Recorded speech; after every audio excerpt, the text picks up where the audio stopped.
Red leather, yellow leather. Red leather, yellow leather. Unique New York. Unique New York. Fancified finger fucking. Fancified finger fucking. Fucking with the fingers all fancy like fancified. How dare you insult my craft, sir. Welcome back to Rated Radio with your hosts, Rayburn Alexander and Shane Wyndham. Shane, what Billboard hit did we cover this week? Penis pump like pussy playthings. I ain't never heard Pussy of it. playthings like penis Will pumps. you fucking get to the Billboard top hit? It was Fancy Like by Walker Hayes. I have to shut off a lot of the more conscious voices in my head in order to make it through this sort of song. Okay. Its goal is clearly capitalizing on how stupid it is.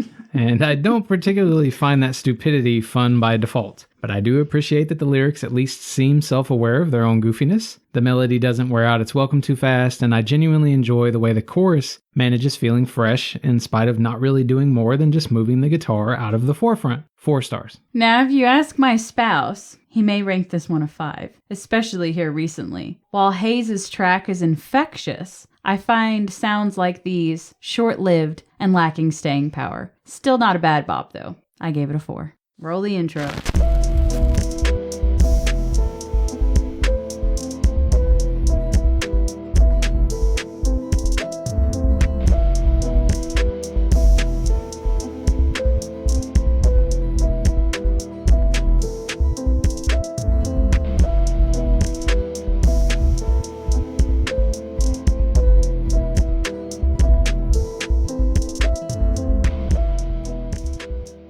Here we're talking about Incubus. First album that we covered by Incubus was Make Yourself from 1999. This was my middle album. Same. I gave it 3 5s out of 13 tracks. 12. Hot damn. There he is. All right. Getting into it early. My top track was Privilege. I was torn between I Miss You and The Warmth.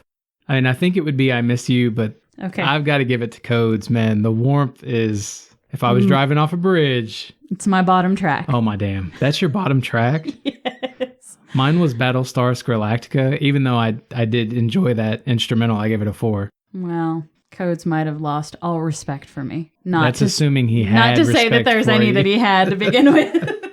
This is alternative rock. It can sometimes experiment with different sounds. Not as one... Oh, God. Not as one... Hold on. Oh, God. Shut up. Not as one note as I thought. Can sometimes sound too douchey, but it could be a product of the sound from the time. Okay. Hot takes. Hot All takes, right. all right. So take the pensive lyricism of a group like Tool and throw it artfully atop the musical stylings of a beachy alt-rock group like 311. And this album won't be a surprise outside of how strong the hooks and melodies are. Boyd's vocal delivery can be samey and occasionally misses the mark, about the hottest take I have here, but mostly this is light years better than it has any business being. Whoa, somebody really likes Incubus. By the way, first time sitting down with any Incubus album in full. Interesting. Yep. You did not insinuate that. I'm having a Justin Bieber situation from the other end. I see. Next album that we covered was Morning View from 2021. 2001. 2001. This is my top album. 21 with a 0 in front of it. This is my top album. Same. I gave it 4 5s out of 13 tracks. 10, homie. What is happening? What? Where are you on this artist? That's okay. I'm an enigma. Let's continue. My top track was Aqueous Transmission. Either I way, don't know. you know what I'm trying to say. Mm-hmm. Get off my dick. Mine was Echo, and I have to say, that is a very tough pick for me. Why? There are so many amazing songs on this CD. You've got Warning. Wish You Were Here is on this album. There's so much here that is fantastic. What is their really famous one? Like everybody knows. Shine? There's Whatever. a lot by this group that everybody knows. I mean, I gave it 4 5s. Well, what do you want from me? We didn't mention any of the hits on the previous album either, like Stellar or Drive. Drive. I'm thinking of Drive. Pardon Me. None of that came up. Anyway, so what was your bottom pick? Oh, sorry. My bottom track was Have You Ever? Same. Okay. All right. There's the middle ground. We found it. Still gave it a 4. Okay. Well, good for you. This is more emotional. Some songs go in a little slower direction. I liked the vocals here more. I loved the cello additions. The sound is better on this disc, in line with groups like Creed or Stone Temple Pilots, which works well with the impressive lyricism that's on display. This, however, seems to have also led to light experimentation and some unorthodox song structures. It doesn't always work. Amazing where it does, though. Absolutely amazing where it does, though. Moving on to Light Grenades from 2006. This was my bottom album. Agreed. I gave it 2 5s out of 13 tracks. 6. My top track was Dig. Agreed. More middle ground. I love it. And my bottom track was Quicksand. I went with Earth to Bella Part 2. It just felt like overkill of an already repetitious song. This was more experimental. Reminds me of some Weezer instrumentals in a lot of ways. Sounds have seemed to evolved a bit, like they found their own voice. Still my bottom album by them. Okay. You found your voice and she didn't like it. Yeah. Don't let the record state that for this artist, I know it seems like I'm dogging on them a lot. For me, Incubus is middle of the road. Okay. They're not terrible, but they don't reach the 5 level for me. But they're consistent in being middle of the road for me. I'd put them a little above middle, but Okay. just a little bit, right? Okay. Here, the sounds waffling from Coldplay and Oasis territory all the way over to AFI. Not that those are bad things, just something of a whiplash-inducing turn. Don't worry, you still know you're listening to Incubus when you hear this, and Brandon's singing here is particularly impressive, can sometimes feel generic, but also contains a few of their best songs, like Dig, or like Love Hurts. Comes across like an album suffering from identity issues. None of it's bad though, just half-baked, reminiscent of the best Foo Fighters albums we've covered. For those of you that don't know, Incubus has been making music since 91. Birth year. Sorry. They lived together during... I'm just going to sit over here quietly. They lived together during the recording of Morning View, and I think it shows in a lot of ways. Brandon Boyd, who is the lead singer of Incubus, do you know who his father is? Why would I know who his father is? The motherfucking Marlboro Man. Okay. Chuck Boyd is his father. Good fact. I mean, it's a big deal to me because both my parents smoked Marlboro growing up. So, motherfucking Marlboro Miles. Well, there you go. I got jackets and shit from Marlboro. Thanks, Marlboro. What the fuck is happening right now? Not a sponsor. All right, back to the real world here. I thought... Shut up. They didn't know the definition of Incubus when they picked it. Do you know the definition of Incubus? No. It is I believe, a fallen angel that rapes a woman. Probably shouldn't have said rape. Why? I don't know. But yeah, they didn't know the true meaning of it. They just thought it sounded cool. They read it out of a book. Yeah, I may be mistaking it in my head with some other word that sounds similar. Succubus, maybe? But because succubus, I know what that is, and it's in the category that you're talking about. When I hear incubus, I think more of like a child prodigy or like something amazing grown out of like shit. No. Anyway. Let's not get those two mistaken. Yeah. No, it's either like a fallen angel or a demon or something that has sex with a woman when she's unaware. So yeah, maybe should have thought that one through just a little bit more. Anyway, that's all I got to say about Incubus. I think this group is so much more than a greatest hits band. So if you're out there thinking of picking up their greatest hits album, do yourself a favor, take the deep dive. The music makes me feel like it's okay to heal and be happy. And yes, plenty of adults require reminders. I don't know. I don't know anything about that. I know you think you're in negative territory here, but let me go ahead and say that I too am in the doghouse. I've already been railed for my failure to pick the Science album here. So apparently shouldn't have gone with Light Grenade, should have gone with Science. That's what I was told. So rest assured, that album is first in line when Incubus is drawn. Again. For a season finale. Their sound isn't usually one I crave hearing, but it's seriously gratifying once it's on. If lyrical depth defines your love of a group, Incubus is a no-brainer.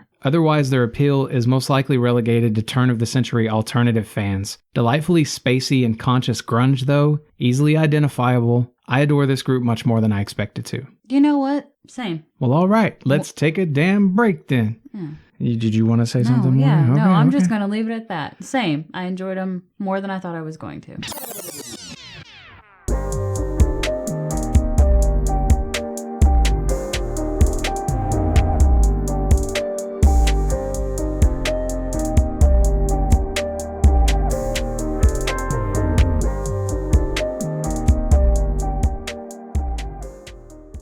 Shane was responsible for picking this top 10 list. Shane, why don't you tell the listeners what was the subject of the list you picked this week? Songs you never skip. And it took him a damn long time to figure out how he wanted to word.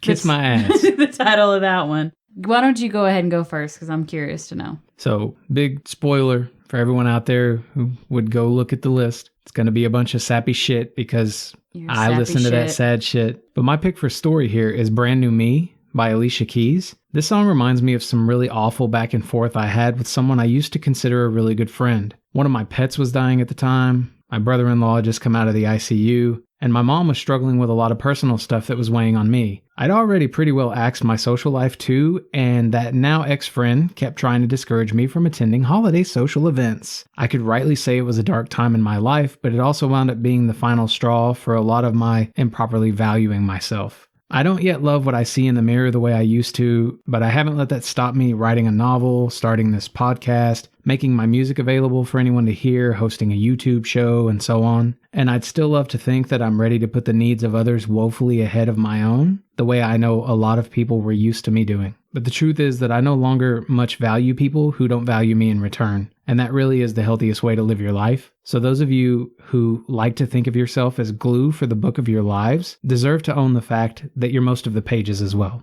I have a million questions, but I'm going to refrain. Why? Because I want to know what you're talking about. No. And we can't talk about that here, so. We could, but no. I don't want to. No. I was throwing a Halloween party. Are you talking about me? No. I'm just kidding, because I know when you're talking about it. I'm just curious. I'm being nosy. I would be stupendously surprised if the person I'm talking about ever even heard what the fuck I'm saying right now. Oh, okay. Yeah. Well, I didn't actually think you were talking about me. I was just, I remember when that was going on. And I was actually, you missed my Halloween party because of what was going on with your brother-in-law. Yep. So. We were looking forward to it. I could say that much. Anyway, what do you have? Sorry. My pick for top 10 songs that you never skip is Are You That Somebody by Aaliyah. I can see it now, 2002. 11-year-old Rayburn sticking those holographic gumball machine stickers to her school binder while this song plays off of her pre-made cassette tape, thinking how grown she was to warrant her own room. And the only real responsibilities was good grades and washing dishes. Simpler times. You know what's funny is when I think about that song, still all that comes to mind, it's brilliant. That fucking baby noise. I know. There's something about the beat in that song that's just infectious. Dun, dun. I think it's Timbaland, isn't it? Dun, dun, dun. I don't know. He's not credited. Oh, okay. It's so good, though. My bad. It's so good. But anyway, I think that's going to do it for our break. Yeah, good break. Let's go Are we going to go talk to Gorillaz now? We could, but let's go talk about Gorillaz instead. Aww.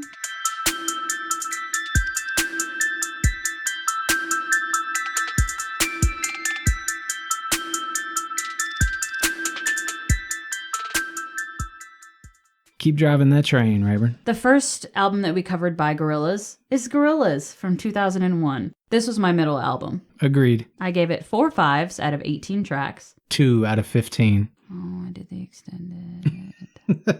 Yet again. It's okay. Well, here we go. My top track was New Genius, parentheses brother. I was torn between Clint Eastwood and 2000. And my bottom track was Double Bass. Same. Good. That was a clap, not my thighs or anything. Yeah, okay. That was a clap. This is creative and experimental. It makes use of a lot of different sounds and beats. They're not singers, but they make up for it with interesting beats and noises. Staggers the line between hip-hop and rock at times. Beats without lyrics drag on for a little bit too long. So, for me, Limp Bizkit on Downers doing a collab album with Moby. I remember thinking it odd that no one tried making me listen to this whole album when it first blew up. Now I get why. Outside of the singles, this is like the elevator version of acid jazz. The kind of shit you play when you want everyone to leave your party, barely passing class. I love the cynicalness. It feeds my bitchy soul. Next album that we covered was Demon Days from 2005. This was my top album. Same. I gave it 3 5s out of 15 tracks. 2. And my top track is Feel Good Inc. Dirty Harry. Dirty Harry I gave a 5 to as well. Yeah. My bottom track was Intro. Same. repetitive, still creative, but can miss the mark with their experimentation. Some beats are cool, but the songs as a whole can lack structure and direction. This album got it closer to right more often, employing heavier doses of rap and unique sounds. The instrumental work is almost universally stronger, but the effort suffers from repetition or lyrics which have no emotional punch, equal parts interesting and dull. All right, next album was Plastic Beach from 2010, and let me just say, this is not the album I would have chosen. My bad. It's okay. But hopefully, my album will make it into the jar. Sure, I'll let you pick the next one. Thanks. I was just going for a cross section. It's okay. No, I got the direction that you were going in. So I'm not knocking you. I wouldn't have chosen this one. And one of the reasons why, this was my bottom album. Same. I gave it 3 5s out of 16 tracks. 1. My top track was Empire Ants. Superfast Jellyfish. And my bottom track was White Flag. The orchestral intro. This is more symphonic, mixed with 80s inspired noises, beats. I mean, I don't even know what you would call it. This is more grand, and a ton of collabs are on this album. From Mos Def was one of them. Snoop Dogg was on it. Still experimental, but maybe that's just their style. I loved the song names, but it is definitely lacking a lot here. Yeah, much of this effort reminded me of Radiohead's slower work, but with some Black Eyed Peas rap flair sprinkled in at random. More strings and a lot of absent hooks. Even if I was stoned, I don't think this disc could hold my attention. Mostly the equivalent of what I imagine is going on in the head of anyone who tells you they're bored. Rarely bad, it's just like mediocre gum that quickly loses its flavor. Oh, that's the worst. Zebra stripes, use a bitch. Yes. Gorillaz was created by Damon Albarn and Jamie Hewlett in 1998. Although most people know their animated personas 2D, Murdoch, Noodle, and Russell. They're the animated versions that star in all of their videos. These fictional personas are not representative of any real-life musicians. They simply just are. They are Guinness World Record holders for the most successful virtual band, so not a lot of competition there. Yeah, I was going to say, I don't know how many of those there are. Don't get me wrong. Where the Gorillaz get it right, they get it right. They're good. But I will, even me being a fan, they're missing a lot of consistency. Their music makes me feel like I'm eating Bean Boozled jelly beans. You never know what you're going to get.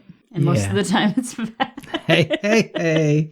She got there. So to be most successful in the future, I wrote I would like more rap, more energy, more melodic movement, fewer empty choruses, and less repetition. This isn't on one of the albums that we covered, but I still love their the newer one that came out. I recommended it. Oh, this is gonna fuck. You're asking the wrong person. This is gonna bug me. I'm sorry. I gotta do this. We got time. You ain't got nowhere to be. It's not like you got a crying baby out there. Not at all. Sorry. By the way, it's a Friday night, so if you're hearing big trucks going down a road or a baby crying in the background, yeah, she's got an ear infection, a stomach bug, and get the fuck over it. He's a father of 2. Okay.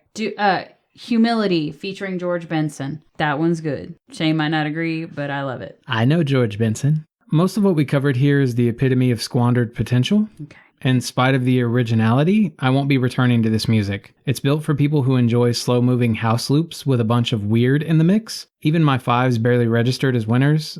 Some of this would succeed as a cool soundtrack. That's the nicest thing I have to say about this artist. My 5s were strong 5s, and my 2s were strong 2s. Yeah, this is, an artist that I think really highlights the difference in what we like to take away from music. Yeah. So I like the sappy or the roller coaster. I didn't get a whole lot of that here. All right, so let's cut to the chase, even though I don't even need to ask. Who won for you? It was Incubus. Incubus won for me too. I know. I love watching his face when I say these things because you can tell they're little wins. They're little wins for him. They are. Gorillaz are good, like I said, but that's one of the reasons why I stuck that comment in there about Incubus being consistent and Gorillaz being not so consistent. Gorillaz are good when they're good, but they're not consistent with me. And I think just like Al Green or there are a handful Black Keys, like there are certain groups that I just don't vibe with for whatever reason. It does actually happen, believe it or not. This is just one of those groups. I know when I understand They probably love what they do. Mm-hmm. They're very successful with a certain portion of music listeners. Otherwise, they wouldn't still be making the music that they are and whatnot. I mean, somebody's buying their shit. It's the same with Incubus. I literally thought that Incubus was just a bunch of douchey music. I thought the same thing about, like, people think about Creed. And I think, what the fuck are they talking about? It's the same thing until I actually sat down and I listened to Incubus. They surprised the hell out of me because I expected very little from them. Yeah, well, I don't know. There's something about the Gorillaz. It's not to take away from people who enjoy them. Yeah. I just didn't. That's all I know to say. I was going to say, you can't say that entirely. There are some things there that I half enjoy. Like I said, if it was, the foundation for some sort of film soundtrack, I think it could be okay. I think that, I don't know that they've done this. If they haven't, it's a missed opportunity. But taking one of their albums and making like what is it that Within Temptation did? They're animated. Oh. I thought you were talking about the collaboration. Wasn't that Within Temptation? Yeah, the Unforgiving. Yeah. Album. Yeah. The comic book album. Yeah. If the Gorillaz haven't done it, they need to do it. It pretty much fucking writes itself. Yeah, I think it could land. So, the music videos are good. Like, they're interesting. But I wonder if a whole film, like, their music could carry a whole film. Or at least their best of hits. I also think that some of what they're going for here, maybe it's just my imagination, but when I see the digital musicians in the group, I think that each is meant to mirror a specific sound that you're getting. So that's where the Black Eyed Peas thing came into place, is the Black Eyed Peas really do a pretty good job of... They're all very different characters. Yeah, they showcase each other in different ways. Now, it may be will.i.am and Fergie in that group who, take the cake more often.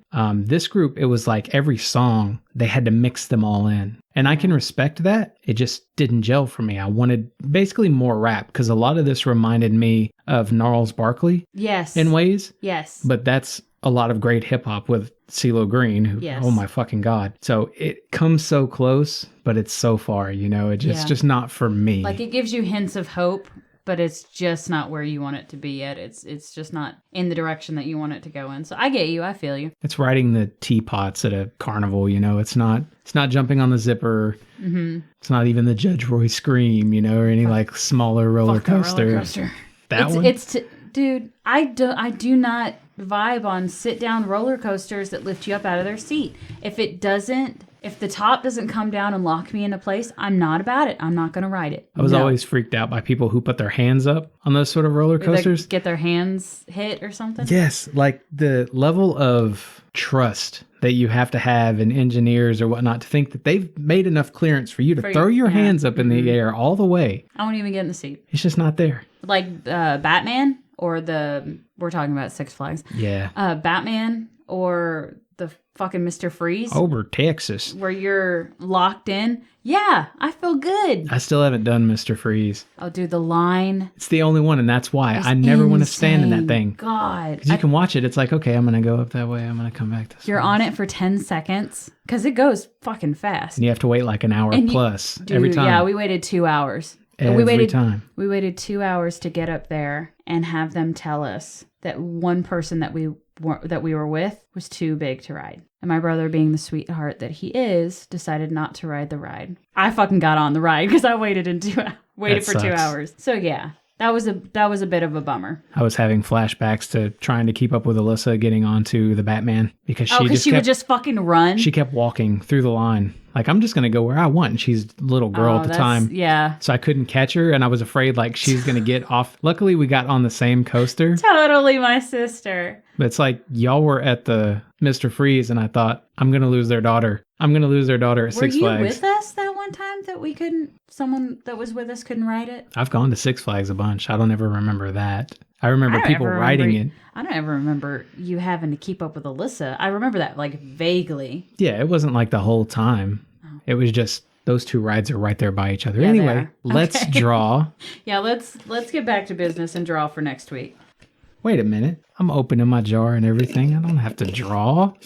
What do you mean you don't have to draw? I have a guest coming on. Interesting. Did I tell you about this? No. I apologize. But you never tell me about anything. I really apologize. It's not like Okay. I'm half of Rated Radio. But continue. I'm pretty sure this is happening. It's another musician friend of mine. We've talked about it before. He's supposed to be on for DMX and Mystical. Ah, okay. He's, one of my best friends from my younger days. Okay. Goes by Masa Lopez. He should be on the next time that we're on. Hasn't been. He's had a lot of personal stuff going on. His dad passed away. Extremely sad to hear about that. Yeah. But this isn't a show to be sad. I want to keep him on the up and up. So when we come back, we'll be talking about Bone Thugs and Harmony and 3-6 Mafia. All right. And I'm in the wrong room right now because she's not excited as fuck. No. Sir, I'm going to refrain from saying anything or giving you any implication of what I think about these two artists. Fair enough. Listeners, we'll see you again in 2 weeks. Well, that's going to do it for this week. Hit up our playlists on Spotify. Visit our merch shop. Share our show with your friends. Come find us on social media and let us know what you think. And until next time, fill your world with music. And ride that fucking roller coaster.